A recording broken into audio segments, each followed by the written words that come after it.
ఇప్పుడు నువ్వు దొంగ పనులు చేస్తున్నావు, ఏదో ఒక రోజున బయటికి రాకుండా ఉంటుందా? అది పురుషుడైనా స్త్రీ అయినా. ముళ్ళుని మూట కడితే బయటికి రాకుండా ఉంటుందా?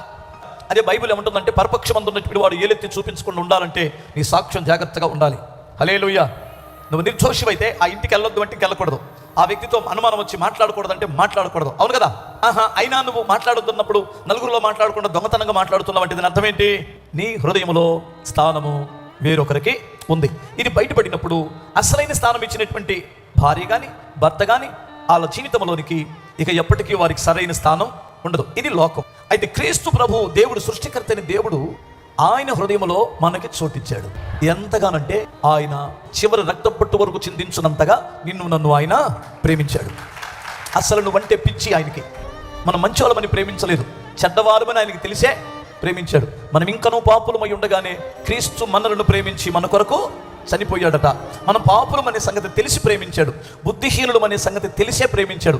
ఎందుకంటే దేవుని హృదయంలో మనకు చోటిస్తే మనం కృతజ్ఞత కలిగి మారతామని.